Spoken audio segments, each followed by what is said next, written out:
다시 바랍니다.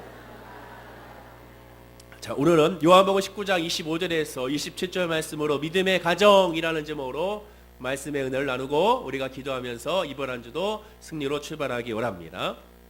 올해의 추석은, 명절은 무려 10일간의 긴 연휴입니다.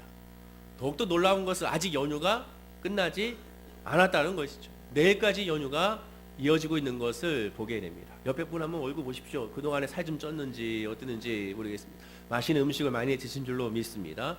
그렇습니다. 열흘간의 이 연휴는 많은 사람들에게 회복의 기간이 되고 충전의 기간이 되고 또한 위로의 기간이 되는 것은 분명한 사실일 것입니다.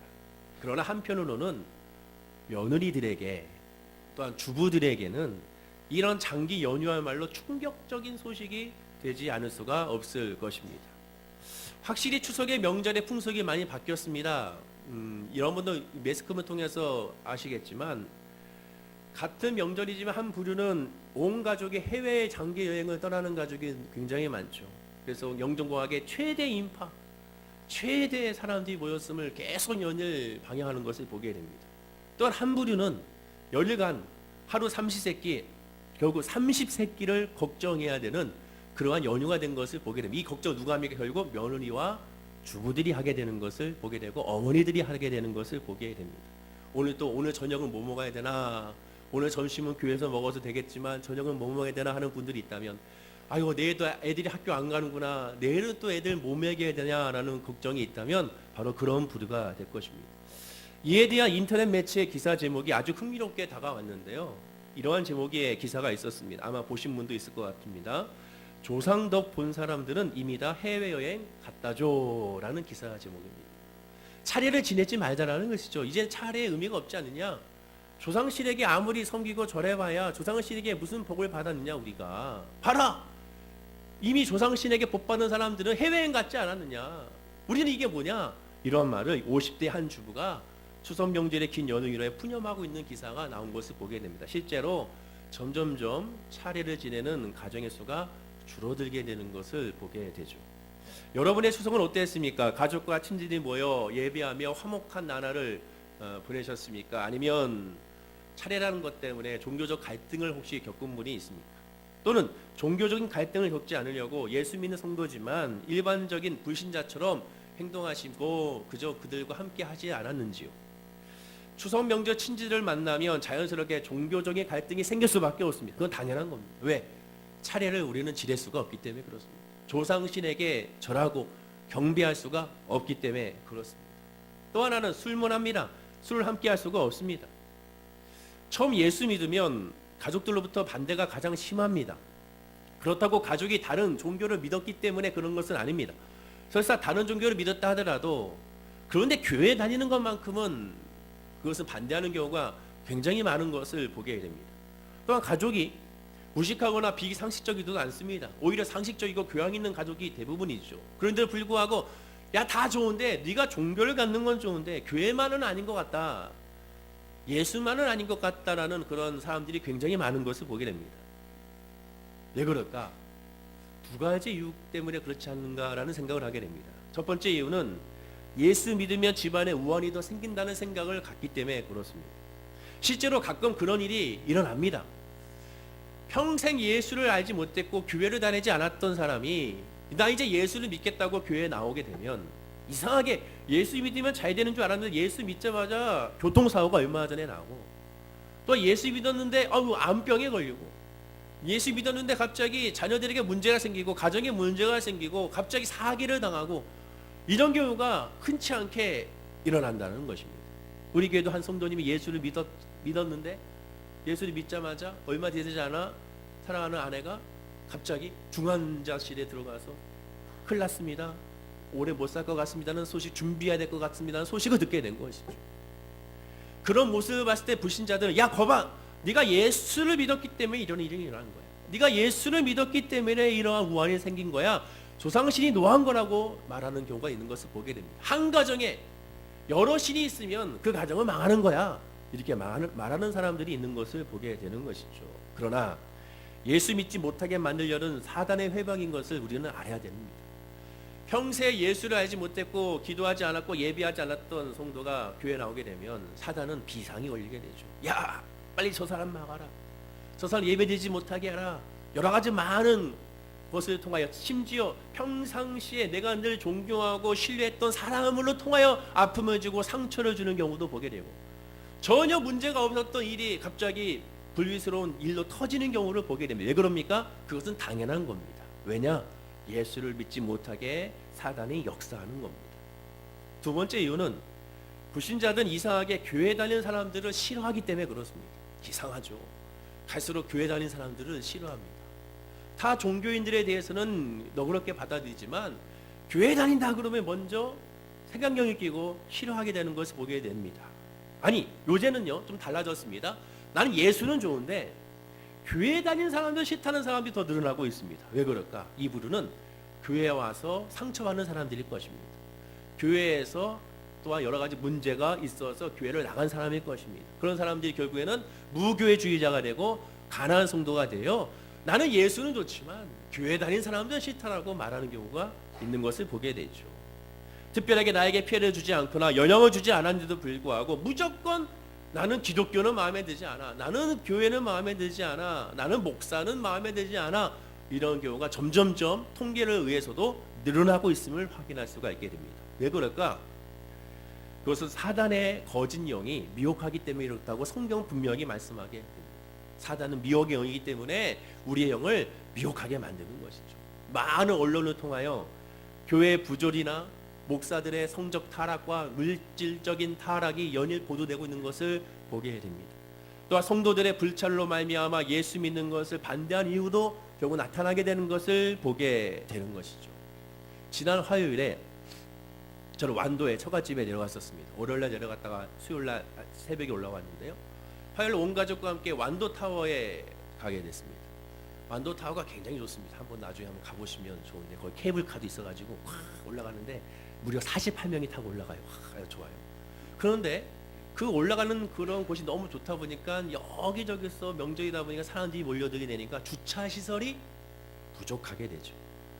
그러니까 저도 어쩔 수 없이 어디다 세웠느냐, 완도왕 저 끄트머리에 가서 세우고 올 수밖에 없었습니다. 그런데 끄트머리에 세우고 걸어서 왔더니 그 입구에 어떤 한 차가, 스포티지 한 차가 서 있는데 보도블록 중앙에다가 세우는 것이죠. 사람들 지나다니는 통로에다가. 그러니 많은 사람들이, 저도 그렇고 당연히 그 이 차를 세운 사람에 향하여 저는 욕은 하지 않았습니다. 욕을 할 수밖에 없게 되는 것이죠. 그런데 욕만 하면 다냐? 차를 가만히 봤더니 침을 뱉고 가래가 붙어져 있고 말라 비틀어져 있는 것을 확인할 수가 있게 됩니다. 더 충격적인 것은 압류지를 봤더니 블랙박스가 있어요. 근데 저는 봤습니다. 블랙박스에 뭔가가 걸려있는 거예요. 뭐가 있었을까요? 십자가가 걸려있는 겁니다. 십자가. 그러면 사람들이 생각할 때 뭐라고 생각해? 야, 이 사람은 교회 다니는 사람이구나. 교회 다니는 사람이 야, 여기다가 세워놓네. 당연히 교회를, 모든 성도를 싫어할 수밖에 없는 것입니다. 의외로 그런 경우가 너무 많습니다. 교회에서 은혜 충만받고 예배 충만받고 기도 충만받고 아멘 할렐루야 하고 나서 교회 밖에 나가자마자 신호등 무시하고 할렐루야로 걸어가거나, 또한 여기서 우리 월계수목교에서 바로 그냥 유턴을 이제 싹 차옵나 해가지고 분명 우리 교회에서 나왔는데 여기서 바로 유턴해가지고 사람들이 봤을 때 저 교회 다니는 사람들 바로 불법하네, 그런 경우가 생긴다는 것이죠. 저도 그랬습니다. 저도 회개하는 마음으로 이렇게 말씀을 드리는 것이죠. 교회나 성도가 또한 인간이 잘못한 것이지 예수님에게는 하자가 없는 겁니다. 90년대에 가스페 하우스라는 기독교 카페가 유행했었습니다. 혹시 아시는 분 계십니까? 가스페 하우스. 가스페 하우스 중에서 가장, 그러니까 기독교 카페죠. 기독교 카페입니다. 찬양과 함께 차를 마시고 음식도 먹는 그런 카페입니다. 이런 가스페 하우스가 가장 유명했던 곳이 어디냐? 명동에 글로리아라는 곳이 굉장히 유행했었습니다. 저는요, 명동까지 가기 머니까 제가 집이 그때 신길동 쪽에 살았기 때문에 대방역에 있는 이제 그레이스라는 가스페 하우스를 많이 다녔고요. 거기 있는 사장님과 친해지게 됐는데요. 그것이 많이 생겼다가 어느 한 몇 년 만에 이 가스페 하우스가 다 망하고 문을 닫기 시작을 한 것입니다. 마지막에 문 닫는 것이 바로 명동의 글로리아도 마지막에 문을 닫게 된 것이죠. 견디다 못해서. 이 그레이스라는 곳에서 제가 물어봤어요. 사장님 왜 이 가게를 접으려고 하십니까? 물어봤더니 그 이유가 뭔지 아십니까? 아주 기가 막힙니다. 이유는 교회 때문에 그렇다는 거예요. 왜? 교회에서 외상이 너무 많다는 것이죠. 돈을 안 준다는 거예요. 또한 목사님들이, 일부 목사님들이 교회에서 거기서 먹고 외상을 하니까 안 주니까 운영이 안 되는 겁니다. 일부 교회 단체에서 와서 무리하게 가격 할인을 해달라. 야, 우리 예수 믿는 사람들이 이렇게 비싸서 어떡하냐, 음식도 별로인 것 같은데, 이렇게 푸념하고 하다 보니까 결국 외적인 이유로 말미암아 불신자들 때문에 이 가스펠 하우스가 문을 닫는 것이 아니라 예수 믿는 사람들 때문에 결국 문을 닫는 아이러니가 생기게 된 것입니다. 명동의 글로리아도 마찬가지인 것이죠. 나중에 인터넷에 한번 검색해 보시면 나오게 됩니다. 이러한 이기적인 모습이 바로 복음을 가리고 있는 것이라는 것이죠. 그런데 우리는 분명히 알아야 됩니다. 교회는 어떤 사람이 모이는 것입니까? 착한 사람이 모이는 것입니까? 완전한 사람들이 모이는 것입니까? 교회에 다니는 사람이 왜 그래? 그렇게 말은 수 있습니다. 그러나 우리는 먼저 알아야 될 것은 무엇이냐? 교회는 죄인들이 모이는 것입니다. 부족한 사람들이 모이는 것입니다. 부족한 사람들이 모여서 예수를 만나고 복음으로 말미암아 하나님의 자녀로 변화되는 것입니다. 진짜 예수 안에 있고 복음 안에 있으면 그런 이기적인 행동에서 점점점 멀어지게 되는 것이죠. 가정에서도 마찬가지입니다. 가정에서 왜 종교적인 갈등이 일어납니까? 그건 당연한 것입니다. 예수님이 이미 말씀하셨습니다. 마태복음 10장 34절과 36절인데요. 우리 화면과 함께 다 같이 한번 읽어보겠습니다. 자, 시작. 내가 세상에 화평이 아니요 검을 주러 왔노라. 내가 온 것은 사람이 그 아버지와 딸이 어머니와 며느리가 시어머니와 불화하게 하려 함이니 사람의 원수가 자기 집안 직구리라. 사람의 원수가 어디 있다고요? 집안에 있다는 거죠. 맞아요 목사님, 내 남편이 원수잖아요. 그런 말이 아닙니다. 지금 이 말씀은요, 가족 간의 종교 문제로 불화해도 된다는 뜻이 아닙니다. 자연히 가족 간에 예수 믿는 사람이 있고 예수 믿지 않는 사람이 있을 수밖에 없다라는 겁니다. 그리고 예수 믿는 자와 예수 믿지 않는 자는 갈등이 일어날 수밖에 없다라는 겁니다. 오히려 난 예수 믿는데 예수 믿지 않는 사람과 종교적인 갈등이 일어나지 않는 것, 그것이 더 이상한 거라는 것이죠. 그 다음 구절도 마찬가지입니다. 37절 보면 함께 읽어볼까요? 자, 시작. 아버지나 어머니를 나보다 더 사랑하는 자는 내게 합당하지 아니하고 아들이나 딸을 나보다 더 사랑하는 자도 내게 합당하지 아니하며. 이 말씀을 알기 쉽게 풀면 세상에서 어떤 오해나 또한 핍박을 또한 취급을 받더라도, 심지어 가족과 원수가 된다 하더라도 예수 그리스도를 믿는 일이 나에게 있어서 가장 시급하고 중요하다는 것을 확신하고 있느냐라고 물어보는 겁니다. 여러분 한번 마음 가운데 한번 생각해 보십시오. 내가 예수 믿는 것이 그 무엇보다 정말 가장 귀한 것인가? 내가 했던 것들 중에 예수 믿은 것이 가장 잘한 것이라는 것을 확신하고 있는가? 정말 예수 믿는 것이 그 무엇보다 가장 소중하다는 것을 내가 담대하게 사람들 앞에 증거할 수가 있는지를 살펴봐야 되는 것입니다. 역으로 말하면 사람들 눈치가 보이고 세상에서 손해보는 것이 싫어서, 특별히 자기를 사랑해주는 가족과 다투기 싫어서 예수 믿는 것을 포기하는 어리석음이 없어야 한다는 것입니다. 어리석음이 없어야 한다는 것이죠. 예수 그리스도를 믿는 사람과 믿지 않는 사람의 갈등은 당연한 것입니다. 왜? 예수 그리스도를 믿는 것은 성령의 영이 아니면 믿을 수가 없기 때문에 그렇습니다. 명절에 가족들과 만나서 예수 믿는 집사와 예수 믿는 안수 집사와 예수 믿는 권사와 예수 믿는 직분자들과 그들과 예수 믿지 않는 사람들과 가족들과 모여가지고 명절에 술 한잔 나누는 것이, 차례를 지내며 전하는 것이 교제의 모습으로 아름답게 비칠지라도 그것은 복음을 가리는 것입니다. 지난 명절에 혹시 술 한잔 같이 하셨나요? 복음을 가리는 것입니다. 안디옥 교회가 크리스찬이라는 그러한 별칭을 얻게 됐습니다. 그 별칭을 누가 지어줬느냐? 교회 다니는 성도들이 지은 것이 아닙니다. 야, 우리는 크리스찬이야, 우리는 작은 예수야, 예수를 닮은 사람들이야. 자기들이 그렇게 얘기하지 않았습니다. 누가 얘기해줬느냐? 불신자들이, 그 주변에 믿지 않는 사람들이 저 안디옥 교회 성도들은 크리스찬이야라고 그들이 얘기한 것입니다. 성도란 무엇입니까? 구별된 자입니다. 구별된 자. 그 자리에서 같이 술 한잔 같이 나누고 같이 절을 하고 하는 거 좋죠. 아름다운 모습이죠. 가족과 화목이 되는 것 같죠. 그러나 그들에게는 예수 믿는 사람과 예수 믿지 않는 사람과의 구별점이 그 순간 사라져버리고야 마는 것입니다. 만약에 그 자리에서 큰아버님, 할아버님, 저는 예수 믿어서 술은 할 수 없습니다. 그러나 제가 다른 것으로 같이 잔을 나누겠습니다. 처음에 욕을 먹을 수 있습니다. 그러나 그렇게 했을 때 나중에 어떻게 되는지 아십니까? 그 큰아버님이 주변에 가서 누군가 예수 믿는 사람하고 술 한잔 할 때 내 조카는 예수 믿는다고 술 안 먹는데 왜 너는 이것을 먹지? 오히려 그렇게 말을 하게 된다는 것이죠. 복음은 타협하는 것이 아닙니다. 갈등은 당연한 것이라는 것을 인정해야 되는 것입니다. 내가 정말 예수 안에 있고 은혜 안에 있고 말씀 안에 있다면 그것에 대해서 겁날 필요도 없고 두려워할 필요도 없고 그것으로 말미암아 누릴 필요도 없게 되는 것입니다. 믿음 안의 성도가 믿음 없는 친지들을 명절에서 만날 때 오랜만에 가족들을 만나도 이전처럼 신나거나 즐겁지 않을 수가 있습니다. 그리 할 말이 없어질 수도 있습니다. 중간에 보이지 않는 벽이 생긴 것 같을 수가 있습니다. 왜 그렇습니까? 영적으로 갈등이 있기 때문에 그렇습니다. 다르기 때문에 그렇습니다. 이미 다른 자기 때문에 그렇습니다. 그런데 믿지 않는 모습에서도 이러한 갈등은 나타나게 됩니다. 지난 4일자 동아일보 기사에 충격적이지만 많이들 공감하고 있었지만 서로 드러내지 않았던 그러한 기사가 떴습니다. 어떤 거냐면 가족과 친척에 대한 설문조사였는데요. 요지는 뭐냐면 성인 절반은 친척은 편안한 존재라고 생각한다는 겁니다. 성인의 절반이 친척은 편안한 존재다. 근데 이게 충격적이죠.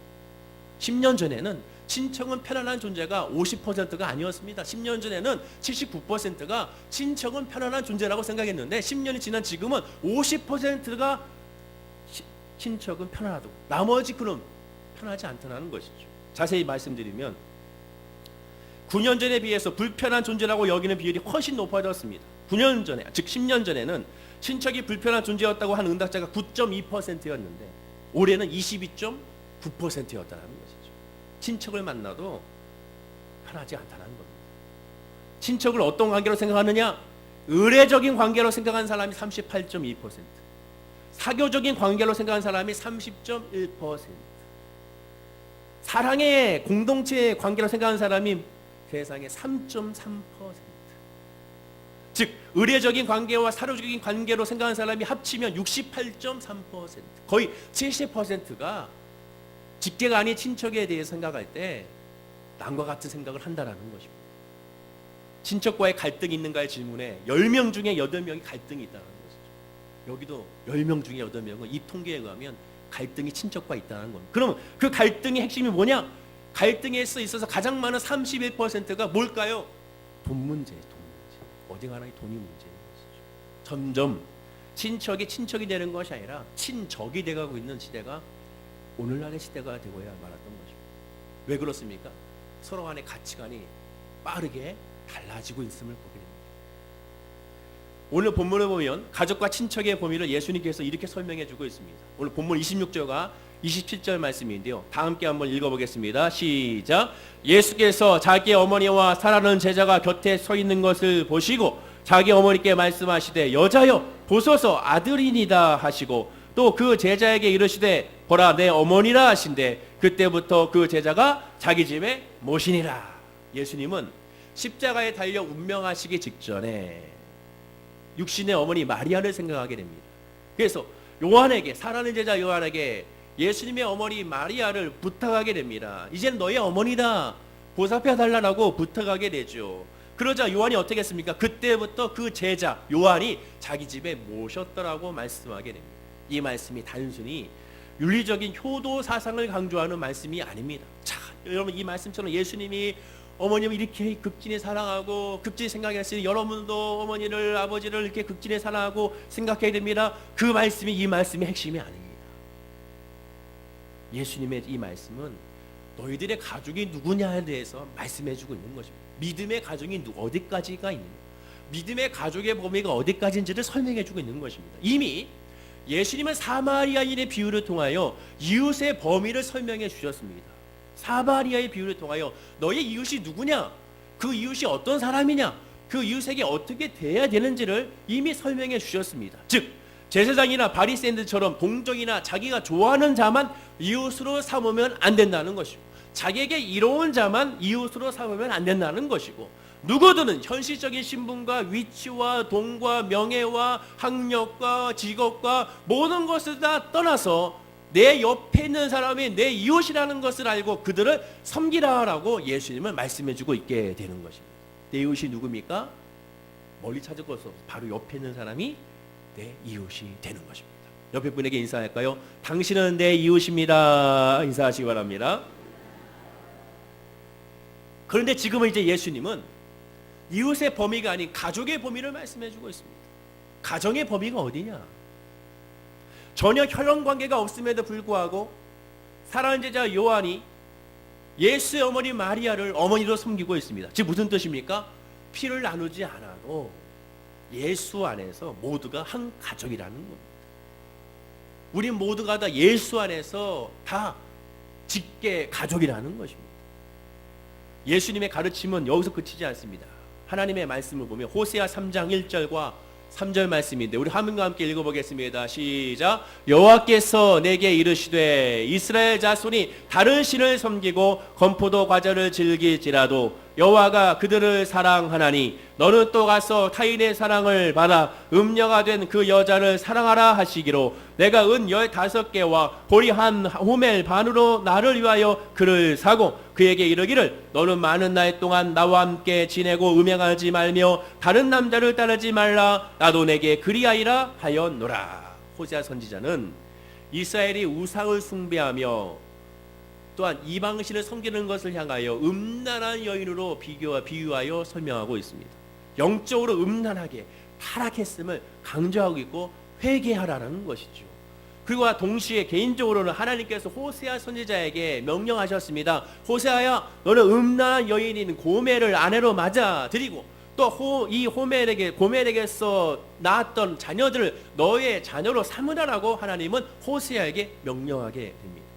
음란한 아내 고멜은 음란한 자식을 낳았지만 호세아는 사랑으로 그들을 다 가족으로 받아들였다는 것이죠. 즉 호세아가 음란한 여인과 음란한 그 자녀들을 가족으로 받아들였던 것처럼 하나님도 모든 죄 있는 사람들을 가족으로 받아들였다는 것입니다. 더군다나 이 민족은 바로 이스라엘 민족에게는 원수의 민족인데 원수의 가족마저도 나의 가족으로 받아들였다는 것을 의미하게 되는 것입니다. 그렇다면 호세아를 통하여 가족의 개념이 어디까지 넓혀졌습니까? 아무 피를 나누지 않아도 동료 성도가 내 가족이라는 것입니다. 나아가 종교가 전혀 다른 원수라 할지라도 예수 그리스도 안에서 한 가족이라고 예수님을 말씀해 주고 있게 되는 것입니다. 그럼 그 이유가 무엇입니까? 오직 하나입니다. 여호와가 그들을 사랑하나니. 하나님이 그들을 사랑하기 때문에 가족이라는 겁니다. 요한복음 3장 16절에 하나님이 세상을 이처럼 사랑하셨다고 말합니다. 이 세상을 사랑하셨다. 이 세상이 어떤 세상입니까? 세상이라는 것은 죄악 덩어리죠. 죄악 덩어리를 하나님은 사랑하셨다는 겁니다. 어떻게 이처럼이 뭡니까? 자신이 죽기까지 사랑하셨다는 것이죠. 즉 하나님은 나만 사랑하셔 아니라는 겁니다. 나를 사랑하는 그 사랑으로 내 옆에 사람을 사랑하신다는 겁니다. 나를 사랑하는 그 사랑으로 나를 핍박하는 자를 사랑하시고 나를 아프게 하는 사람을 사랑하시고 나에게 눈물 쏟게 하는 사람도 하나님은 어떻게 하신다? 사랑하신다라고 말씀하게 되는 것입니다. 그러니 그들을 품으라는 것입니다. 그러나 단 한 가지 조건이 있습니다. 바로 3절 말씀이죠. 3절 말씀 다 함께 다시 읽어보겠습니다. 그에게 이르기를 너는 많은 날 동안 나와 함께 지내고 음행하지 말며 다른 남자를 따르지 말라 나도 내게 그리하리라 하였노라. 나와 함께 지내고 음행하지 말며 다른 남자를 따르지 말라 나도 내게 그리하리라. 오직 하나님만 섬기었을 때 이것이 가능하다는 겁니다. 그러니 용서해 주지 다시는 그러지 말라라는 것이죠. 아무리 음란한 원수라도 반드시 예수 그리스도 안에 있어야 진정한 한 가족이 될 수가 있다라는 것입니다. 즉 예수가 아니면 그리스도의 보혈의 피가 아니면 우리는 한 가족이 될 수가 없다라는 겁니다. 아무리 다른 종교가 있다 하더라도 예수 그리스도 안에서 한 가족이 될 수가 있다라는 겁니다. 여러분 주변에 다른 종교를 믿는 가족이 있지 않습니까? 친지가 있지 않습니까? 한 가족이 될 수가 있는 겁니다. 제가 늘 말씀드렸죠. 우리 가족의 큰 이모님이 무당이었다고. 한 가족인 것입니다. 예수 안에서 한 가족인 것입니다. 그럼 어떻게 해야 되겠습니까? 그 원수를, 그 다른 종교를 믿는 사람, 심지어 이단을 믿는 사람을 향하여 어떻게 해야겠습니까? 내가 직접 가가지고 그들을 도와줘야 될까요? 내가 직접 가가지고 그들을 품어줘야 될까요? 내가 직접 가가지고 그들에게 모든 것을 해줘야 될까요? 우리는 할 수가 없습니다. 하나님은 우리에게 그것을 요구하지 않습니다. 뭡니까? 하나입니다. 마태복음 5장 44절입니다. 다 함께 읽어보겠습니다. 시작. 나는 너희에게 이르노니 너희 원수를 사랑하며 너희를 박해하는 자를 위하여 기도하라. 뭐하라? 기도하라. 기도하라. 여러분 가서 그들을 도와줄 생각하지 마십시오. 여러분 할 수 없어요. 원수를 어떻게 눈을 마주보고 그들과 대화할 수가 있겠습니까? 어찌 그들을 도와줄 수가 있겠습니까? 물론 그렇게 할 수 있는 사람이 있죠. 손양원 목사님 같은 분도 있습니다. 그러나 저도 그렇고 자신이 없습니다. 나를 미워하는 사람에게 다가가지고 상냥하게 웃으면서 안아줄 수 있나요? 못해요. 우리는 못합니다. 인간이기 때문에. 그럼 우리가 할 수 있는 건 뭡니까? 예수님이 아시잖아요. 우리를 너무 잘 아시잖아요. 너희의 원수를 사랑하라. 너희를 박해하는 자를 사랑하라. 어떻게 하라? 그를 위하여 뭐하라? 기도하라. 믿지 않은 가족이 있다면 이 명절 때 믿지 않은 가족을 만났다면 그들 위하여 뭐하라? 기도해 줘야 되는 것입니다. 예수님의 말씀이 이미 호세아를 통하여 그 가정에 직접 실현된 것이죠. 그럼 어떤 결론이 이르게 됩니까? 가족은 예수 믿는 모든 성도에게 해당이 되고, 가족은 불신자와 타 종교자들도 모두 예수 안에서 한 가족이 됩니다. 즉, 내 옆에 있는 사람이 이웃이자 내 옆에 있는 사람이 누구다? 가족이라는 것입니다. 옆에 분에게 인사할까요? 당신은 나의 가족입니다. 인사하시기 바랍니다. 보아하니까 진짜 가족과 함께 앉아 계신 분도 계시네요. 예수 안에서 우리는 가족이라는 것이죠. 예수님의 가정을 볼까요? 예수님의 가정이 바로 그 하나님의 사랑의 실천의 모습이 있었습니다. 인간 예수로 오신 예수님의 육신의 아버지가 누굽니까? 요셉이죠. 그 요셉에게서 어떤 사랑을 받았습니까?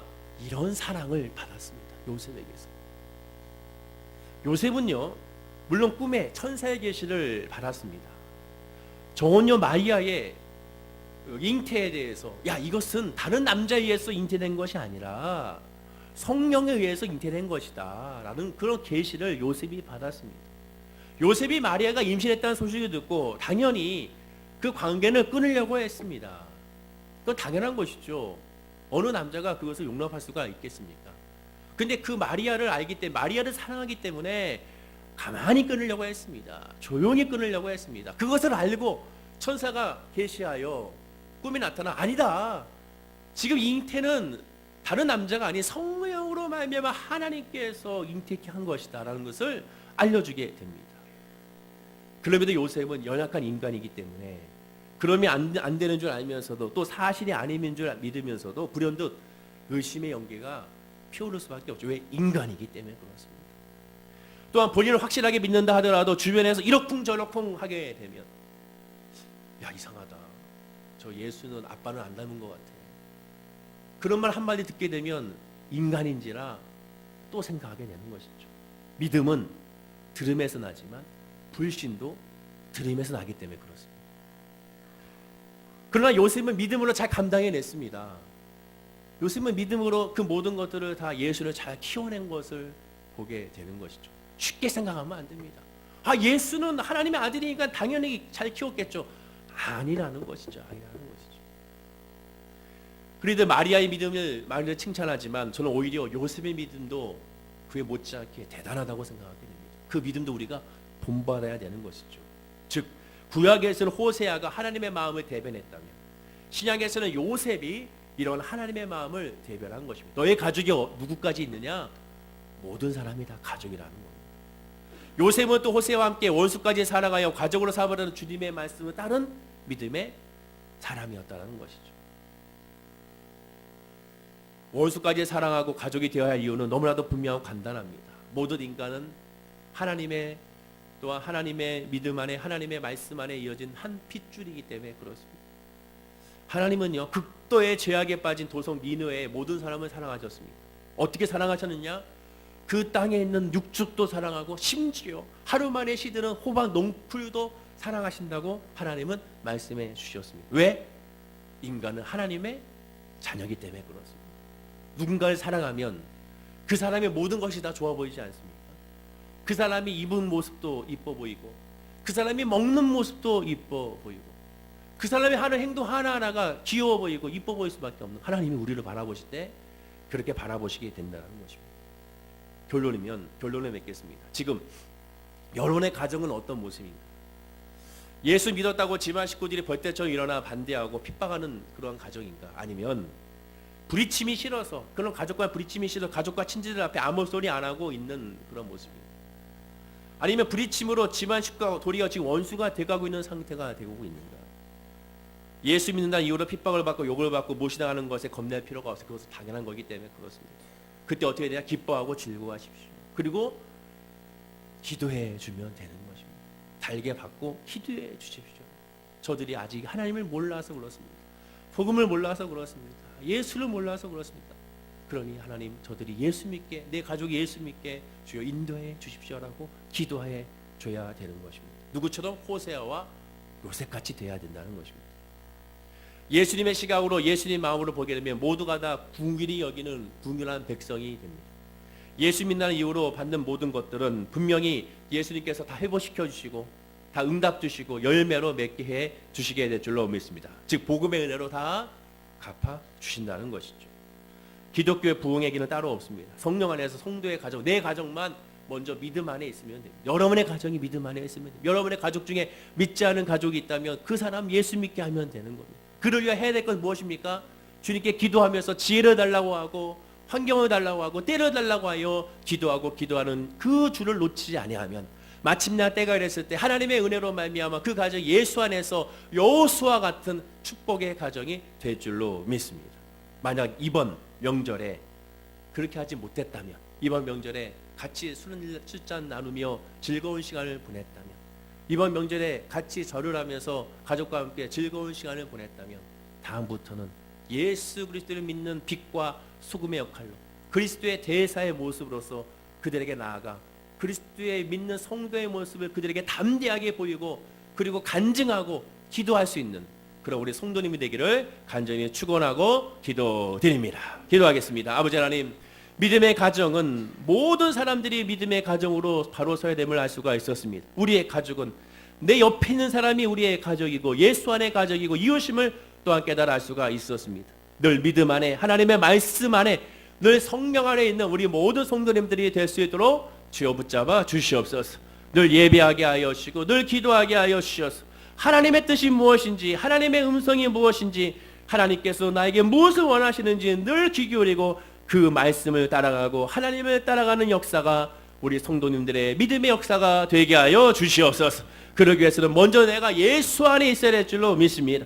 오직 성령이 우리에게 임함으로 말미암아 성령이 임함으로 우리가 증거를 할 수가 있고 간증을 할 수 있고 전할 수가 있사오니 우리 올게스님께 특별히 이 3부 예배드리는 모든 성도님들에게 오늘 이 시간 성령을 부어주시고 믿음을 부어주시고 예수의 은혜를 부어주셔서 그 믿음으로 말미암아 담대하게 가정에게 복음을 전하는 하나님의 식구들이 될 수 있도록 인도하여 주시옵소서. 또한 나를 핍박하고 나를 미워하고 나를 싫어하고 원수된 사람들을 위하여 더 간절히 궁연한 마음으로 기도하게 하여 주시고 마침내 그 기도로 말미암아 하나님의 복으로 열매 맺는 역사, 변화되는 역사를 체험하고 또한 발견할 수 있도록 아버지여 또한 인도하여 주옵소서. 감사드리며 예수님의 이름으로 기도드립니다. 아멘.